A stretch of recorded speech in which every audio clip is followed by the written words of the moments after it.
computer? Yes. Okay. Fantastic. Thank you. Very much for introduction.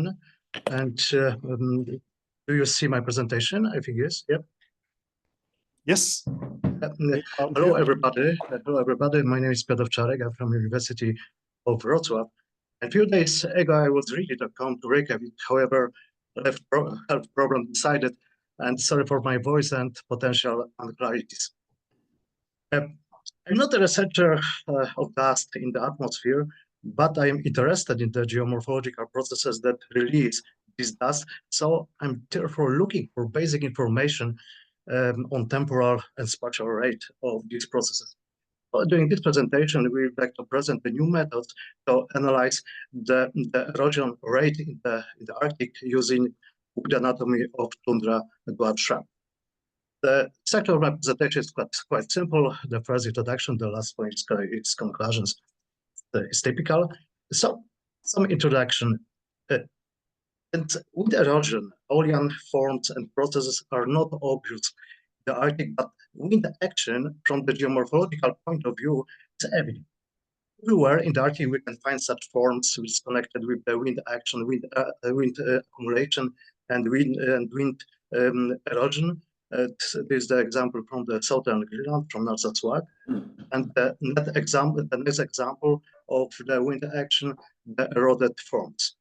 You see, the most important element for me, what is the most important, is exposed roots. Originally, these roots was located in mineral sediments in the soil, but now it's excavated. So inside of these roots, it's possible to find information about the rate of the erosion. It's possible to find information about the geomorphic process activity.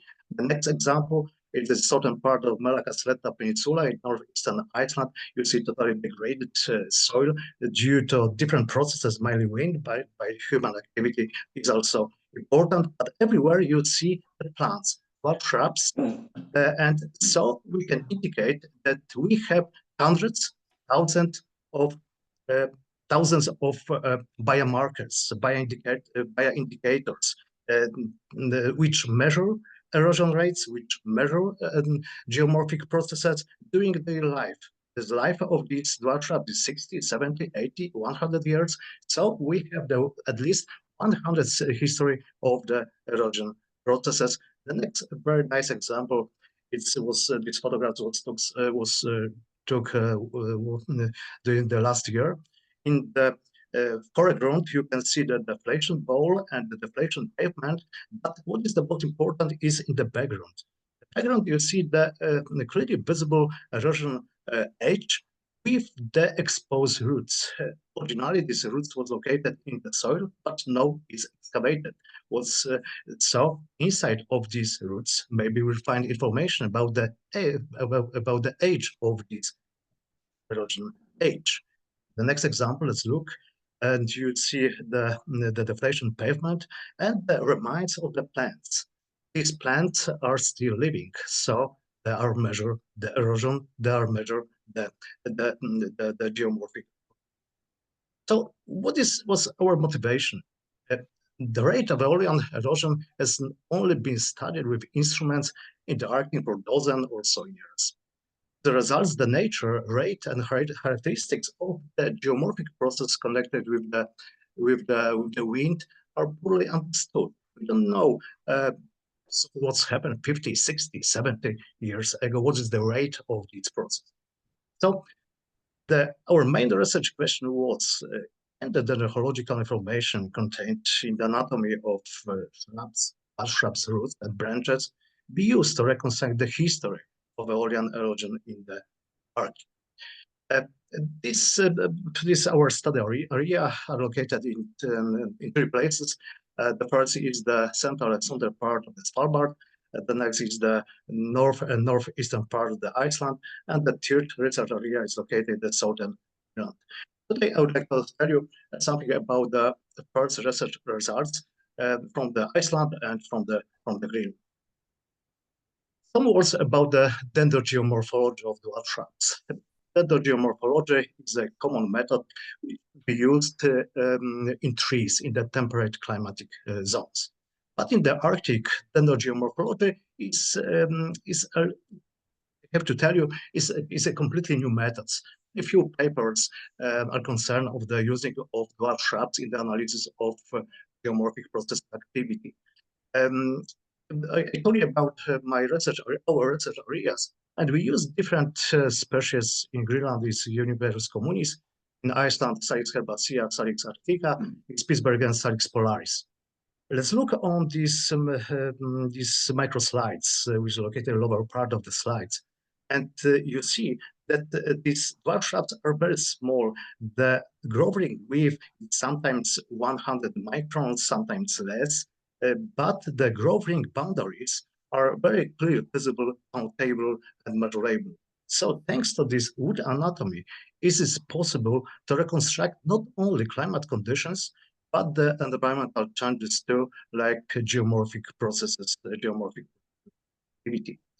And our research hypothesis is, due to the effect of wind erosion, the roots of dwarf shrubs are exposed, and as a result of this process, there is a sudden change in their anatomy, just like tree roots. And yes, based on the detailed analysis of the number of growth rings, on the basis of anatomical changes like cell size, it is possible to determine the year of exposure and choose the rate of the erosion. And if we are talking about the dendrogeomorphology of dwarf shrubs, we have to draw attention on the two steps. The first step, very important, is a construction of growth ring chronology from undisturbed area. We told about this place like the reference site. Why? Because we have to separate climate signal in annual increments from non-climatic, for example, geomorphological ones. For us, important are dendrogeomorphological side, what we would like to reconstruct the erosional effects in the exposed roots. Sometimes in the growth ring chronology, we can find 3, 4, 5 narrow growth rings. And we can, okay, this connected with the erosion. Maybe these 3, 4, 5 growth rings are connected with the relatively cold summer, not connected with the geomorphological processes. Construction of reference, construction of chronology from reference sites is crucial because our conclusions may be wrong. So this element is very important. And the next step is purely dendrogeomorphological analysis, where we collect the samples in the field. We have to create a few cross sections along the exposed roots, which was exposed from the soil, and we have to measure wood anatomy in two ways. The first is the analysis of the growing widths, is the image D, and the second we have to measure the cell size. Why? Because we have to indicate which indicators, growing width or cell size, is more appropriate for our analysis. And let's look on these graphs. And we recognize that after dwarf shrub root exposure, we observe the rapid changes in cell size in growth rings. This is the image E. And this observation is consistent with the classic publication called the Gartner's, which analyzed the exposed tree roots in temperate climate. This process occurred due to the reduction of soil pressure and the sudden exposure of the root. But I have to tell you that this process is not completely recognized in the Arctic because there are only one paper concerning this process. One paper is concerning of the exposed roots of dwarf shrubs, and we published in 2020. And this is the schematic diagram of wind erosion based on the large reduction in cell size. And on the right side, you see the examples of cell size variability in the 7 cross-section of exposed root. And you see that during the root exposition, the age of the exposure is different. Taking into account, we can analyze if we measure the length of the exposed roots, we can analyze the erosion rate in different areas when we can find such which is affected by the wind erosion or geomorphic processes connected with the erosion. We developed the calculation model. It is a modification of the calculation from the scholars Lamarche and Gartner, but we have adopted this model to the Arctic. We have adopted this model to the dwarf shrubs because the growing of dwarf shrubs in the Arctic is a bit different if we compare it to the exposed root of trees. And so for us, there are important two values. And the first is the length of exposed roots, and the second in the calculation of the growth ring which appeared after exposure. Growth ring with the changes of the cell size which developed after exposure. So taking this into account, we can measure the erosion rate, and so this is the time for the short results. We published these results in the Derma Journal in 2022, and we distinguished two research areas located in the northeastern part of the Iceland, and you see the cross sections of the exposed roots, and you see the changes of the wood anatomy, like changes in the growing width and changes in the cell size. And let's look on the cross section C, and you see the cross very clearly visible scar in the roots appear when the root is exposed, or is for us the evidence that the root was exposed. And on the basis of our research, we analyze the erosion rate. These are our results based on the dendrogeomorphological analysis of exposed roots. And you see during the 70s and 80s, the erosion rate was with 70, it was about 1, 2, maximum 3 centimeters per year. But during the late of the 90s, the erosion rate increased to 5, maximum 6 centimeters per year. And let's look on the number of dust days. And you see this the increase of the number of dust days coincident with the increase of the erosion rates. And our results, we compare our results with the instrument measurements, is similar. So it means that our conclusion is good if we use this new method in new method in geomorphology. And let's move to the green. Let's look on this beautiful outflow glacier. It's a Latitude glacier. It's located in the southern part of the Greenland. Of course, you know that the glaciers and glacier retreat is crucial if we are talking about the delays the dust into the atmosphere in the Arctic. And this satellite image from 18 October 2021, and you see that the glacier, the glacier forefield, and the fjords which are close by the glacier is a crucial if we are talking about the dust release to the. Our research area is located in the southern part of the Greenland. We designed 3 detailed research area. This is one of the detailed research area located within the Q2 glacier forefield. This glacier is under the fast retreat, and due to the strong Atlantic winds in the glacier forefield, we can observe development of the specific forms solely connected with the wind action. And on the map, on the above map, you see the different Aeolian forms. Sorry for the lack of the legend, but this orange and yellow color indicate the distribution of the small dunes, small Aeolian forms, small sand patches, deflation patches, and other forms which are clearly connected with the wind accumulation and, of course, wind erosion, because these forms are accumulated and sometimes very parts eroded by the wind. This is the next example of the sand accumulation, which is partly covered by juniper communities. but a large part of this plant was exposed, and you see the exposed roots and exposed branches. So, Excuse me, Piotr? Yeah. Yeah. Can we please ask you to finalize with your main conclusions in order to keep the time schedule for the remaining session? Thank you.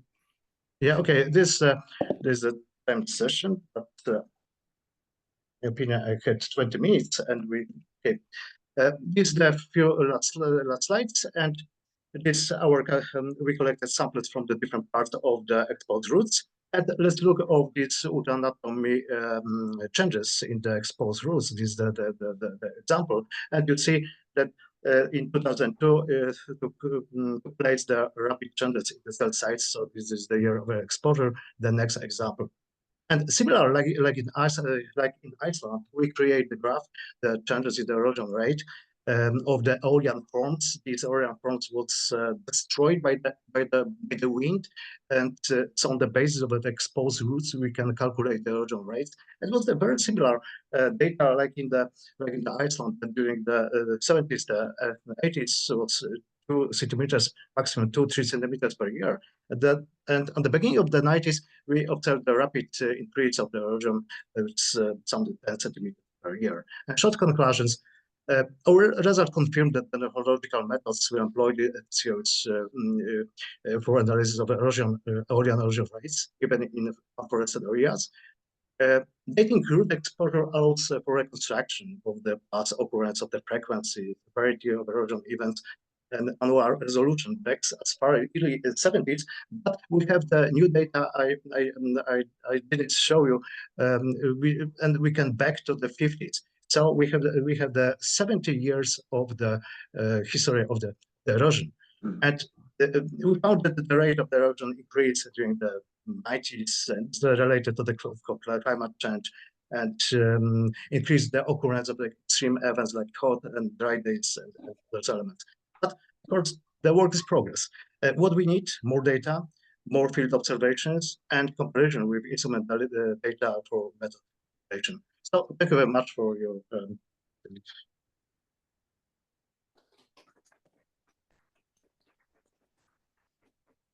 Yes, thank you very much, Piotr, and sorry about that we have to squeeze it a little bit, but I hope that's okay with you. Do we have questions in the audience for Piotr? Yeah, Björn, quick one. This seems like a very practical tool. Is it possible to say something about Arctic areas in general? Because you have like one spot where you have information from, but can you broaden it out to like bigger regions? As I indicated in the last slide, we need more information, and we have to compare different results, and we have to compare different plants, how these different species react on the exposure, react on these events. So I hope it will be possible to analyze this process and to use this tool across the Arctic, not only in these 3 research areas. Thank you very much. And next up is our very own Pavla. So please. Yes. Thank you. And now I'll be strict on you here in the room. I'm most terrible as convener and even worse as speaker. So yes, and I believe for Greenland there is at least 10 years data set of dust days. So what Piotr could actually compare his data to. Is that the correct slide here? Yeah, so welcome to my talk, and I basically just want to summarize the last year. I need to share first, right? Sorry. Let me share the screen and take the microphone.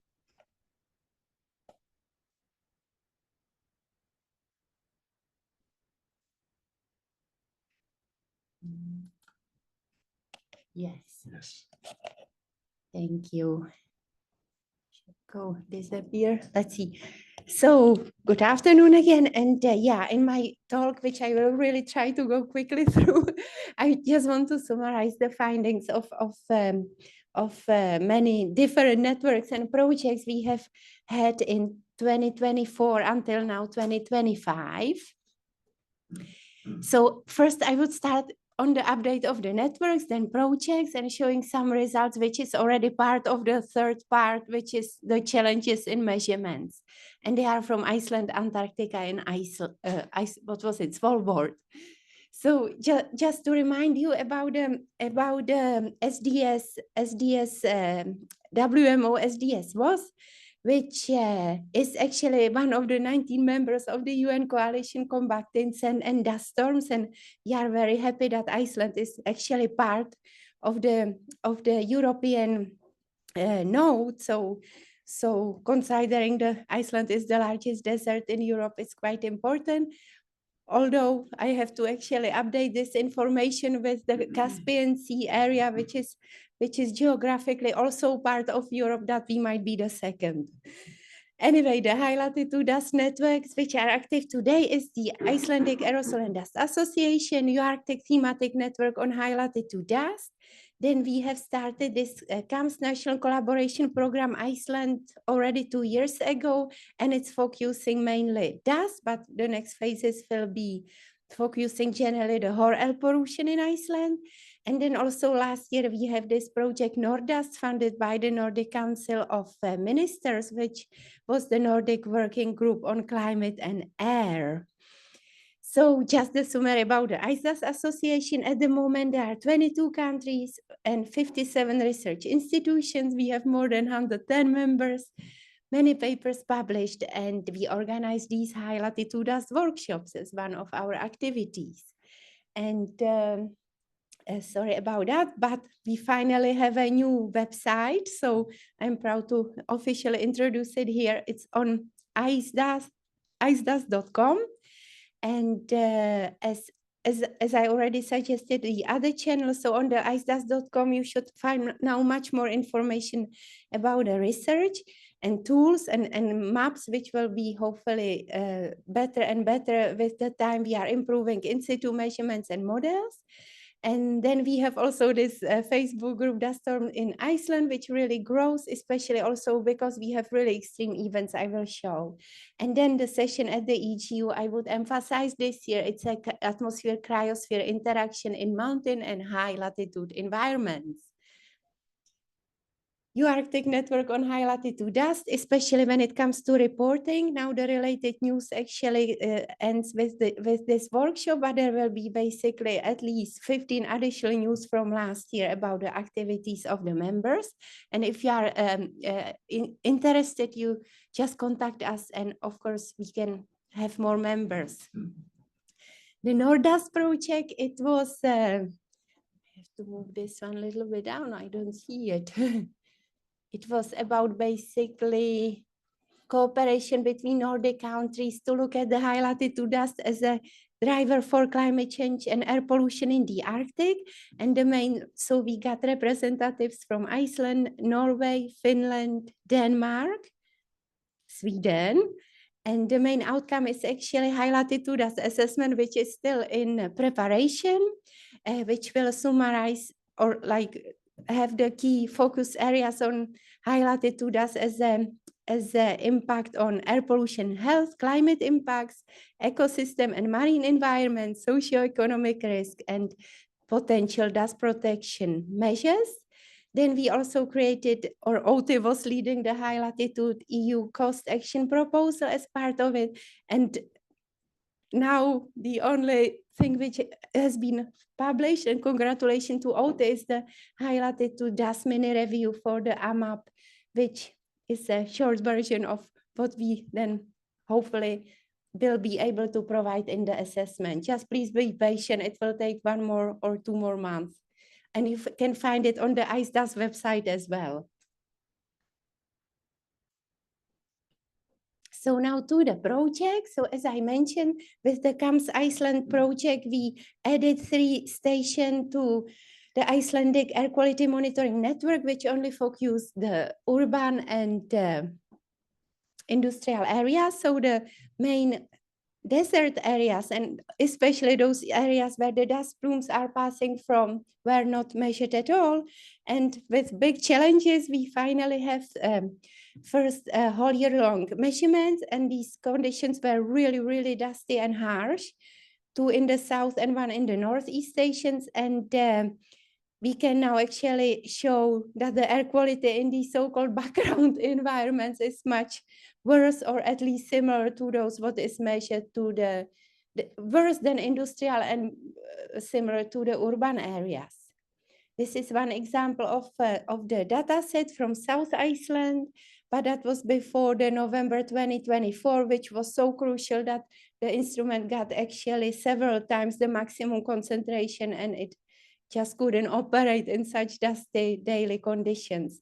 But yeah, these concentrations in terms are in grams per cubic meters, not in micrograms.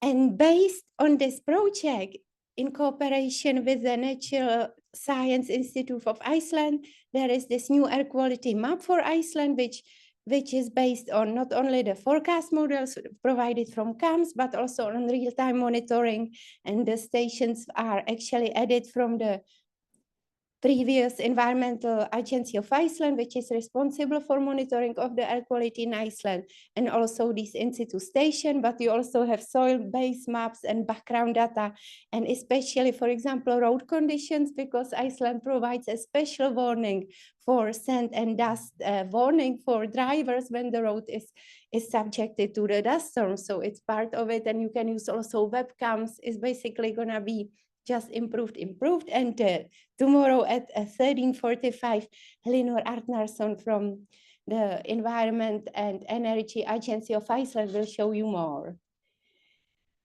Again, in August, we had these field measurements in Northeast Iceland. They were targeted on dust, but we got really early snowfall, so the desert was covered by snow. But there was the eruption in Reykjanes Peninsula, about 300 kilometers away from our location. And instead, there was an obvious smell of something burned and haze for almost 3 or 4 days, all around the north coast. It wasn't only at our location when we traveled by. So we measured actually quite high black carbon concentration, which were caused by the lava burning the mosses around the area. So that's another source of natural air pollution in Iceland. And we have witnessed really 3 significant Saharan dust storms in Iceland, which were clearly measured not only on our network, can see on the graph, but also on the network of the Environmental and Energy Agency of Iceland. And the dust actually increased the PM10 concentrations by over 100 micrograms per cubic meter. And this is the measurements from the Environmental Agency. They actually reached up to also 200. That's the first peak. And the second peak was that right after the Saharan dust storm, there was incredibly bad local storm. And that was very matching well our Nordast project, because you can see on the right bottom image that it also in the true color image, you can see it reached Scandinavia. And this is the result of the storm in East Iceland from Jan. You can see very sticky material. So that's actually a good idea for the poly. She was using this electrostatic precipitator. So for the Icelandic, that it looks like really good idea. And it was such a bad sandstorm. Not only roads were closed, but also the local swimming pools were really like on sandy beach. You can see that the material in it. Then we did the Polar Winter School, luckily, 2 minutes, yeah. Luckily, Oti already showed images from there. So they have obviously the snow dust storms there, which we already knew from Iceland. And the in-situ measurements were also very bad. And it is indeed black carbon, but it might be the coal mine or actually passing trucks daily from the coal mine to the harbor. So indeed, Longyearbyen is very polluted area. These are the Icelandic snow dust storms to compare to the Svalbard. And we published and kind of tried to define them in this paper already in 2013, but it's repeating. This is about the dust drone project. I don't have to say more because Polly already presented it. And when it comes to the challenges, I would just repeat what Jan showed from Antarctica. So this was the bad year 2021, when the mean concentrations were actually compared to the most polluted cities of Europe, like Barcelona and Madrid. But 2023 and 2024 was actually a rather good year, because our mass concentrations only peaked for a few days, only to 30 micrograms per cubic meter. And I'm again inviting you for the session at EGU, and just to show, because we also monitor glaciers. So as we have done it under the COP initiative from Edinburgh, we have documented actually collapse of famous touristic Kütlujakut ice cave, which happened last June. So it's melting tremendously. So that was the last slide. Thank you.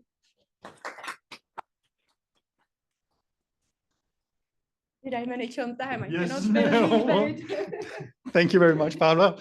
If it's okay with you, then we can maybe skip to the questions to the comment session, the open meeting on the EU-Arctic, because it kind of overlaps with that. So the next speaker, I have to share, is, oh, where did you go? Here.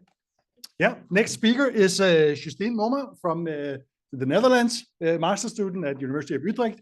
And Justine has been in Svalbard for over the autumn of 2024 to collect samples for her master's project. And Justine will give a quick introduction to that. And in addition to that, I brought her poster that we can put on one of the tables so you can look, see it more. Yeah. Justine, floor is yours. Hello, everyone.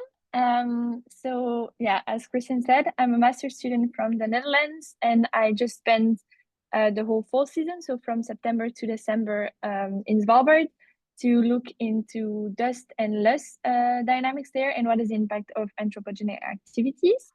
So let me just share my screen.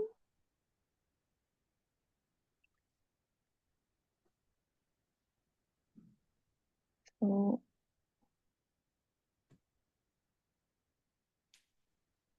here it is. Can you all see it well? Yes, it's a little small though, but we can see it, yes. Okay, yeah, I have zoom up versions after that. But this is an online version of my poster. And so as I was saying, loss deposition, loss dynamics in general have been studied more thoroughly, mainly around the Asian European loss belt. But higher latitude loss, which relates to dust, hasn't been as much investigated. And on top of that, in Svalbard, what is the case is that there is this mining activity that is still ongoing in one of the mines, one of the coal mines there. And the coal is transported from the mine site to the harbor through trucks, as mentioned just in the talk before, actually. And what we are investigating is whether this mining transport along this unpaved road has an impact on dust dynamics and loss deposition in the region. And on top of that, what we're also looking at, and what I'm doing here right now in the Netherlands actually, is reconstructing past temperatures in a loss cross-section from the valley. So for 3 months in the field, I went daily sampling of dust that we collected using those three equipments here, three equipment types that you can see. 2 of them are passive, so don't require power. And then one of them, the ARA sampler, is active and actively samples the air every 5 minutes. That was a bit of a challenge to get going fully. But we finally managed to have a 24/7 sampling with that equipment. And then we have also this one, which is a directional sampler and allows us to discriminate between which direction sources more or less dust. And the first one is called a Frisbee dust sampler. And this one is collecting everything that is raining down from the air. basically. And then a little lower here, it's a little small, but I can show a closer up picture after. We have the site, and what we basically have is that we have in total 6 stations. 2 stations that are analogs for natural conditions that are situated right next to the Adventelva River right here. And then we have 4 stations that are situated along the road, like perpendicularly.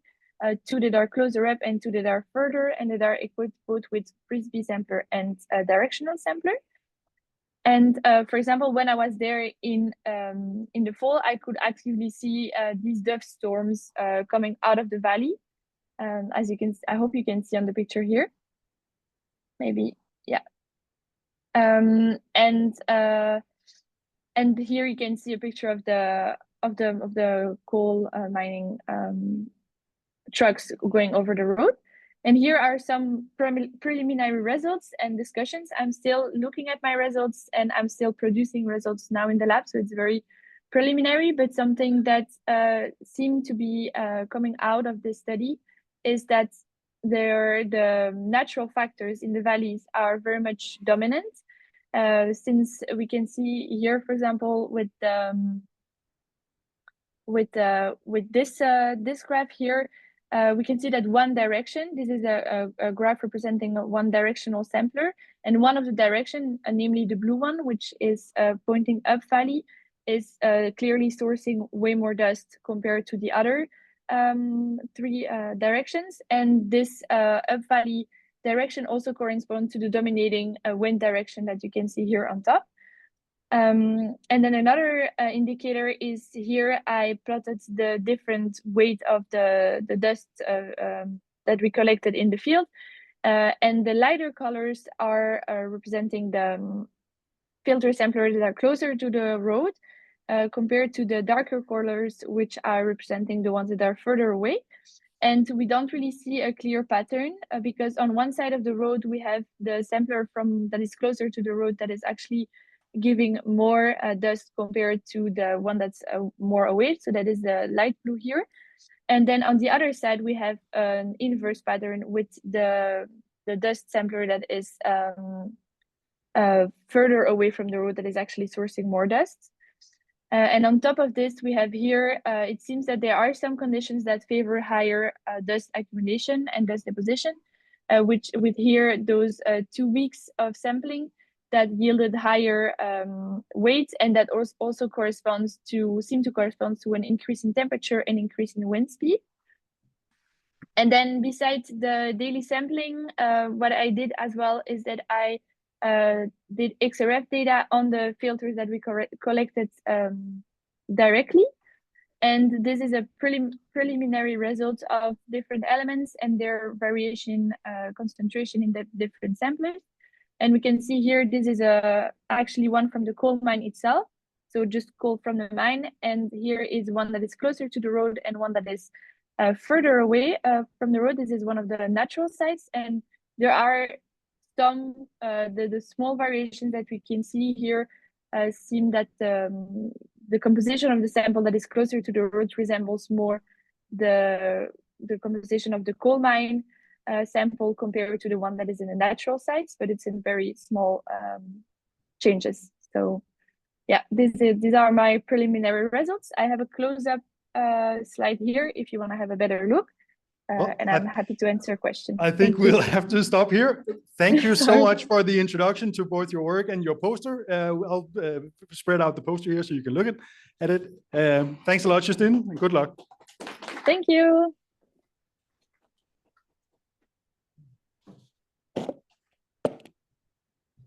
So thank you very much, Christian, for convening the session. So at the moment, we are actually end with our, let's say, scientific presentations. And now I'm very, very, very happy and proud that this year, the part of the High Latitude Dust workshop actually is also joined with artists that use dust in their work, or they are familiar also with the dust sources itself.